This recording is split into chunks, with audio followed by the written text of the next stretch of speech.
오늘은 10월 마지막 주일, 종교개혁 기념주일입니다.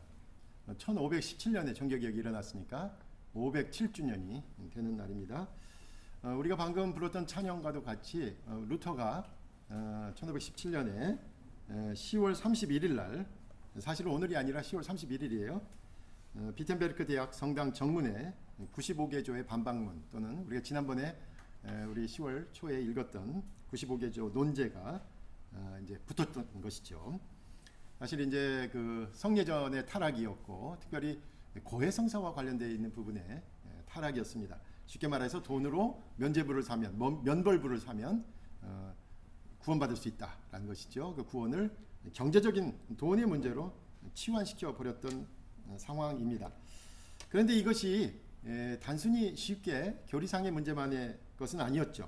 유럽 전체가 하나의 교회, 바로 카톨릭 교회로 관장되고 있었기 때문에 카톨릭 교회는 대단한 도전으로 받아들였습니다.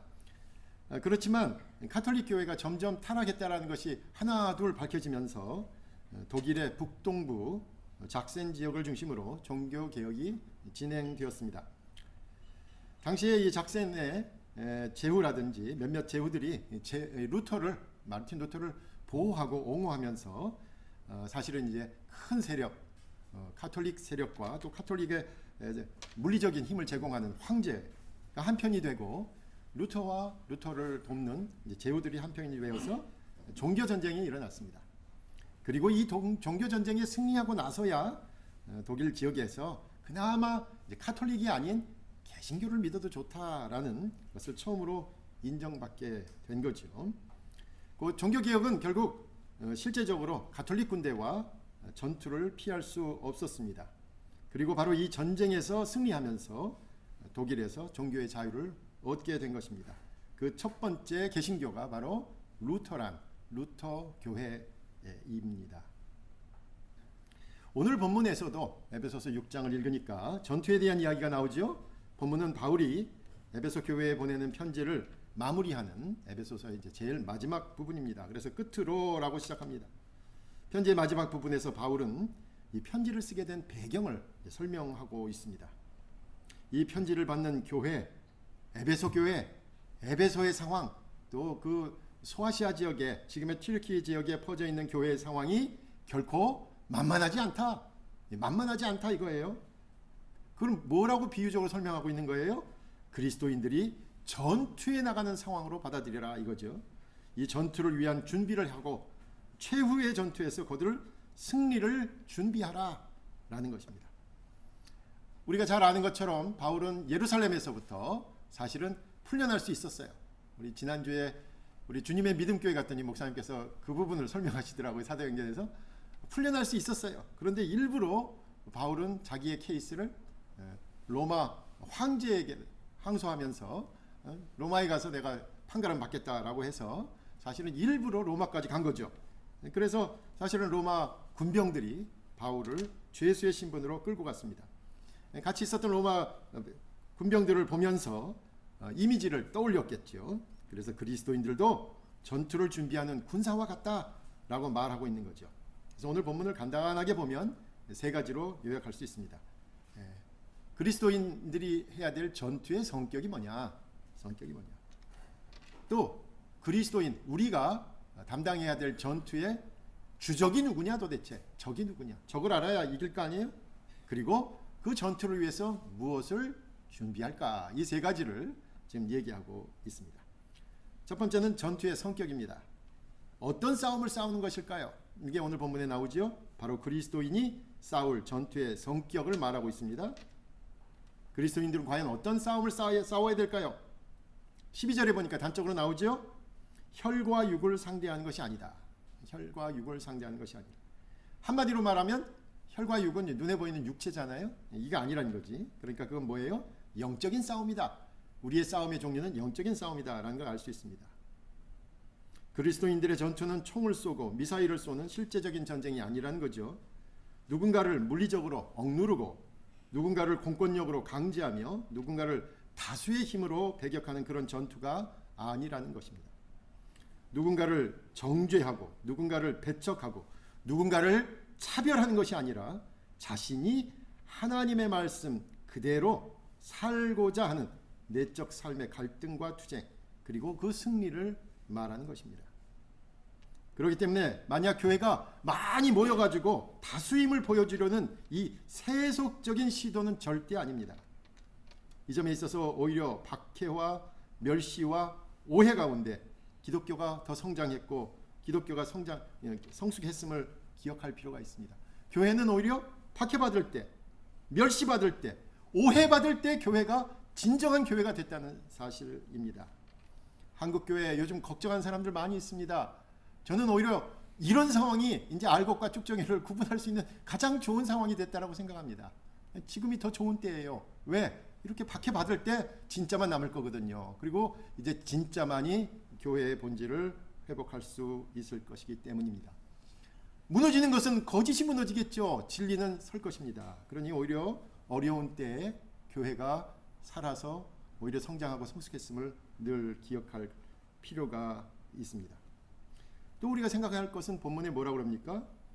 이 그리스도인의 전투는 우주적인 전투인 것을 알 수 있습니다. 그리스도께서 우리의 주님이 되신다는 사실을 알리기 위한 싸움입니다.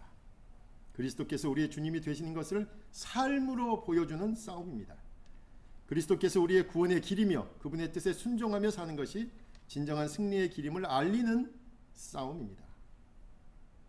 또 하나 전투에 중요한 원리가 있습니다. 그리스도인의 전투는 세상을 만드신 분을 위한 전투라는 거죠. 세상을 만드신 분을 위한 전투니까 결론적으로 끝까지 가면 결국 이기는 싸움이다 라는 것입니다. 결국 우리 주님께서 승리하실 것이기 때문이죠. 최후의 승리는 예수 그리스도와 함께한 이들에게 돌아갑니다. 그러니 현재로 돌아와서 보면 끝에는 이길 거예요. 우리가 반드시 주님과 이기는데 이제 다시 현실적으로 지금 여기를 보면 아직은 승리를 이루지 못한 때이다라는 거죠. 최후의 승리까지는 아직 시간이 더 필요합니다. 그래서 지금은 그리스도인의 전투를 할 때 밀리는 것 같습니다. 현재는 지는 것 같습니다. 그리고 우리 스스로 이런 얘기도 합니다. 결국 이렇게 다 끝나는가? 이렇게 다 문 닫고 다 주저앉는가? 라는 말을 할 때라, 그런 자조적인 생각을 할 때라 이거예요. 지금은. 그래서 여기서 분명히 해야 할 것이 있습니다. 이 전투에 참여한 그리스도인들은 그리스도의 승리를 확신해야 한다는 사실이죠. 1장 13절에서 분명하게 말하고 있습니다. 이는 악한 날에 너희가 능히 대적하고 모든 일을 행한 후에 서기 위함이다. 모든 일을 행한 후에 주님과 함께 온전히 서기 위함이다 라고 말하면서 최후의 승리를 확신하면서 이 전투에 임해야 된다라고 강조합니다. 사실 그리스도인들은 이 최후의 승리를 믿고 확신하기 때문에 지금 자신이 맡은 역할을 수행할 수 있습니다. 지금은 지는 것 같고, 지금은 밀리는 것 같고, 지금은 배수의 진을 치고 더 이상 물러설 곳이 없듯이 휩쓸리지만 결국 끝에는 예수 그리스도가 이기는 전투이지요. 그러므로 저와 여러분이 싸울 전투에서 지금 수세에 몰린다고, 지금 밀린다고, 지금 아무런 대책이 떠오르지 않는다고 실망할 필요 없습니다. 저와 여러분 이 세상을 만드신 그분과 함께 궁극적으로 이기는 싸움을 한다는 사실입니다.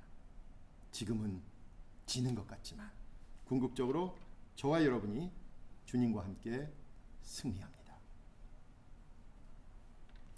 이것이 전투의 성격이라면 두 번째는 누구와 싸우는 것일까요? 그리스도인의 전투의 대상은 누구일까요? 우리의 대적은 누굽니까? 11절에는 마귀라고 나오고 12절에는 통치자들과 권세들, 이 어둠의 세상 주관자들, 하늘에 있는 악의 영들이라고 싸워야 할 대상들을 열거하고 있습니다. 바울의 시대에는 세상을 어떻게 이해했냐면 3층으로 되어 있다라고 생각했습니다. 3층 천, 땅 아래, 우리 발 아래에 하나의 세상이 있고요. 그 다음 우리가 숨쉬는 이 대기와 하늘까지 포함해서 두 번째 공간이 있습니다. 그리고 하늘 위에 하늘, 하나님이 계신 세 군데로 나뉘어 있습니다. 그런데 이 최후의 승리하기까지 바로 지금 현재를 장악하고 있는 이 땅 아래와 우리가 살고 있는 대기와 이 하늘, 여기는 현재 마귀, 어둠의 주관자들, 악한 영들이 주관을 하고 있다는 거죠. 다시 말해서 그리스도인들의 전투는 영적인 전투며 그 싸움의 대상들은 눈에 보이는 대상들이 아니라 눈에 보이지 않는 대상들입니다. 두 가지로 나눠볼 수 있을 것 같아요. 먼저 개인적인 영적 전투, 자기 자신과의 영적인 싸움, 내적인 싸움을 의미하겠죠. 게으르고 나태하고 깨어있지 못하는 군인들 패배할 수밖에 없습니다. 그래서 군인으로서의 역할을 담당하지 못하면 바로 이 약한 영들에게 굴복당하게 됩니다. 이 영적 전투에서 부지런히 영적인 훈련을 하며 실제 상황을 그리면서 시뮬레이션 하면서 준비한 그리스도인이 이 싸움에서 승리할 것입니다. 교회를 위한 영적인 전투도 분명합니다. 악한 세상에 예수 그리스도를 소개하고 예수 그리스도와 함께 살며 예수 그리스도의 승리에 참여하는 내용의 전투입니다. 악하고 세속적인 삶의 방식이 아니라 예수 그리스도가 가신 그 길을 가는 삶입니다. 예수 그리스도께서 어떤 길을 가셨습니까? 무력이 아니라 평화의 방법으로 나아가는 겁니다. 자신의 지위를 행사하면서가 아니라 자신이 아무런 권력이 없음에도 나서는 것입니다. 그래서 지금 우리가 할 수 있는 것은 약한 사람들, 특별히 한국 사회에서는 여성, 장애인, 외국인, 사회적인 약자들, 그들과 함께 서는 것밖에는 할 것이 없어서 그래서 나서는 것입니다. 이 영적 전투에서 지금의 잠깐의 승리에 도취되어 마치 이긴 것처럼 기고만장한 이들의 그런 편에 서는 것이 아니라 지금 숫자가 많은 것 같아서 기고만장한 사람들, 지금 권력을 잡고 무언가 다 이룬 것 같지 않은 그 사람들 편에 서는 것이 아니라 지금은 한없이 약해진 바로 주님의 편, 정의의 편, 약자의 편에 서는 것입니다. 마지막으로 우리가 준비할 것이 무엇입니까? 무엇으로 무장해야 할까요? 바울은 6가지 군사적인 장비를 열거하고 있습니다. 전체적으로 몸을 감싸고 방어를 하고 공격할 수 있는 전신갑주, 뭐 어렸을 때부터 많이 듣던 말이잖아요. 온몸을 감싸는 그런 전투 준비를 하라 이거죠.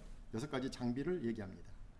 특별히 모든 것은 하나님의 무기다라고 얘기합니다. 왜? 전신갑주의 맥락이 어떤 싸움인가, 누구와 싸우는 싸움인가. 그래서 이제 전신갑주가 나오는 거죠. 한번 그림 볼까요? 인터넷으로 찾아보니까 뭐 로마 병사 좀 비슷해요. 이게 좀 찾으니까 다 어린이 그림밖에 없어가지고 약간 어른스러운 거 찾았어요. 보십시다. 첫째는 허리띠입니다. 허리띠. 여러분 옛날 지금도 그 잔치 준비하시려면은 어머니들이 그 치마 입고 있다가 뭐부터 찾으세요? 허리부터. 허리띠가 따로 없으니까 아버지 넥타이, 오래된 넥타이 허리에다 추면 매잖아요. 허리를 안 매면 힘이 안 나. 허리띠 아주 중요하죠. 몸의 중심을 잡아주고 힘을 낼 수 있게 하며 우리가 똑바로 서서 전투를 벌이려면 허리띠가 있어야 합니다. 이 허리띠 역할을 진리가 합니다. 우리가 진리의 편에 설 때 힘을 쓸 수가 있습니다. 예수 그리스도가 진리이심을 인정할 때 중심을 잡을 수 있는 힘이 생깁니다. 진리는 예수 그리스도, 그분의 성품과 그분의 사역을 그분이 바로 하나님이시다, 하나님의 사역으로 인정하며 받아들이는 것, 이것이 중요합니다. 허리띠입니다. 두 번째는 가슴을 보호하는 호심경입니다. 그전 성경에는 흉배 이렇게 되어 있죠. 가슴을 보호하는 호심경, 흉배입니다. 가슴을 막는 도구지요. 이것은 바로 하나님으로부터 인정받는 의로움입니다. 이 종교개혁의 정신도 바로 그거 아닙니까? 우리의 선행이나 그 어떤 조건이 아니라 하나님의 은혜로 의롭다고 인정을 받는 바로 그 의로움이 우리의 가슴을 보호합니다. 우리의 몸을 보호합니다. 그 어떤 의심과 유혹과 타락의 공격에도 우리 가슴을 보호하는 것은 하나님으로부터 의롭다 인정하심을 받은 그 사실에 있습니다. 세 번째는 신입니다. 신. 전투에 임할 때 민첩함이 중요하죠. 좋은 신을 신어야 잘 달릴 수 있습니다. 특히 전투에 긴급한 명령과 소식을 전하는 전령들이 중요합니다. 그 그리스 신화에서도 헤르메스라는 그 전령의 신이 바로 날개 달린 신을 신고 있잖아요. 적들의 동태를 파악하고 우리의 작전을 전달하며 유리한 전세를 이끌려면 바로 이 소식을 전하는 이들이 준비되어 있어야 합니다. 바로 평안의 복음입니다. 중요한 소식, 평안의 복음, 평화의 복음, 이야말로 우리가 가벼운 기능성 신발을 신고 알려야 할 내용입니다. 네 번째는 방패입니다. 몸 전체를 적들로부터 보호하는 방어수단이지요. 예수 그리스도를 향한 믿음이 우리를 보호할 수 있습니다. 이 믿음은 예수 그리스도가 우리를 구원하신다는 믿음입니다. 또한 앞에서 살핀 것처럼 우리의 전투가 반드시 승리한다는 믿음도 포함합니다. 바로 이 믿음이 우리를 그 어떤 공격으로부터도 보호합니다. 16절에 따르면 악한 자의 불화살을 소멸할 수 있는 것, 바로 이 믿음의 방패입니다. 다섯 번째는 머리에 쓰고 있는 투구입니다. 머리를 보호하는 도구지요. 투구를 쓰는 것은 바로 구원을 받았음을 알리는 것입니다. 몸 전체를 주관하는 머리를 보호하기에 몸 전체의 안전이 여기에 달려 있습니다. 구원을 받은 그리스도인의 표식은 바로 구원의 투구입니다. 마지막으로 여섯 번째는 성령의 검입니다. 유일한 공격 무기죠. 이제까지 다섯 가지는 전부 방어 무기인데 이것만 공격 무기 칼입니다. 승리를 거두기 위해서는 수비와 방어만 할 수는 없죠. 승리를 거두기 위해서는 적당한 때에 공격을 해야 합니다. 이 공격을 위한 가장 효과적인 칼이 바로 하나님의 말씀입니다. 하나님의 말씀, 즉 성령의 감동으로 알려졌고 또 성령의 감동으로 듣게 되고 그리고 또 그렇게 기록된 하나님의 말씀이 유일한 우리의 공격 무기입니다. 하나님의 말씀을 매일 읽고 묵상하며 그 말씀대로 살고자 하는 그 삶이 그리스도인의 가장 강력한 무기입니다. 네, 됐습니다.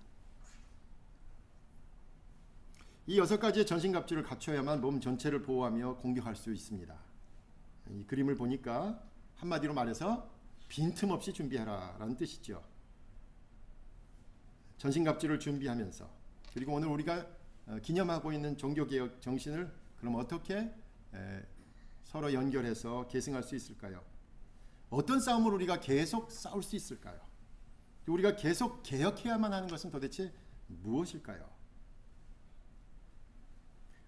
세속적인 교회에 대항하여 교회의 본질로 돌아가도록 계속 노력해야 합니다. 계속 노력하는 것이 중요합니다. 종교개혁은 1517년 한번 개혁된 것으로 끝나는 것이 아니라 개혁된 교회는 계속 개혁하는 교회입니다. 끊임없이 주님의 진리에서 벗어난 부분이 있거든 바로 다시 돌아가려고 하는 그 복원력이 있는 교회입니다. 특히 다수의 폭거를 이용하는 이들에 대해서 노라고 말해야 할 것입니다. 개방적인 생각이나 관용적인 생각을 가졌다는 것만으로 이단으로 정죄하는 이들에 대해서 노라고 말해야 합니다. 중요한 문제를 경제적인 이해관계, 돈의 논리로만 해소시켜버리는 이들에 대해서도 노라고 말해야 합니다. 잘못된 교리에 대해서 노라고 말해야 합니다. 사람을 무지몽매하게 만드는 권위체제에 대해서 노라고 말해야 합니다. 잘못된 세상 권력에 대해서 노라고 말해야 합니다. 자신의 사리사욕, 기득권, 패거리를 일삼는 이들에 대해서 노라고 말해야 합니다. 그리고 이 땅에서의 삶이 끝나면 모든 것이 끝난다고 하는 이들에 대해서도 노라고 말해야 합니다. 하나님 나라가 바로 저와 여러분의 마음에 실제함을 전해야 합니다. 바로 그 하나님 나라를 여기서부터 거기까지 이루기 위해 저와 여러분이 간절히 살아야 합니다. 그리고 저와 여러분이 그토록 사랑하는 그 사람들과 함께하는 바로 그 하나님 나라를 믿으며 끝까지 살아내야 합니다. 종교개혁 507주년에 저와 여러분이 마주한 전투를 생각해 보았습니다. 지금은 이해할 수 없는 어려움과 시련과 고난 가운데 있지만 그래서 많은 시간 걱정과 불안과 안타까움으로 전투를 벌이고 있지만 그래서 세상 사람들의 눈에는 결코 자랑할 것이 없어 보이지만 우리 주님께서 지금 저와 여러분과 함께 하십니다. 그 어떤 순간에도 함께 싸워주시는 주님과 함께 우리의 소중한 삶을 성실하게 살아내서 궁극적인 승리에 참여하시는 우리 모두가 되시기를 간절히 부탁드립니다. 기도하겠습니다. 아버지 하나님, 감사합니다. 우리가 종교개혁을 다시 한번 되새기면서 우리가 이 시점에서 싸워야 될 싸움이 어떤 싸움이며 누구와 싸워야 되는지 무엇을 준비해야 하는지를 다시 한번 공부하게 하시니 감사합니다. 자신의 우리 거룩한 무리가 될 수 있도록 늘 준비시켜 주시고 훈련시켜 주시고 바로 세워주셔서 우리 모두가 궁극적인 승리에 참여할 수 있도록 인도하여 주시옵소서. 예수님의 이름으로 기도하옵나이다.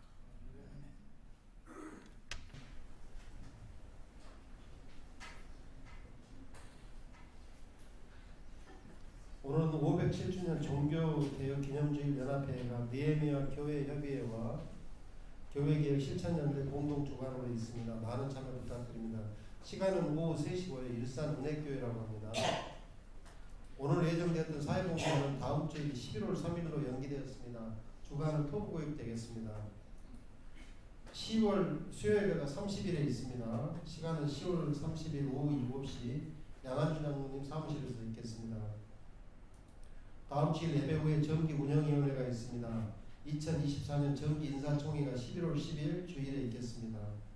언덕 공동체기금 참고해 주시고요. 주간기도도 계속해서 어르신들에서 기도해 주시겠습니다. 감사하겠습니다. 이상입니다.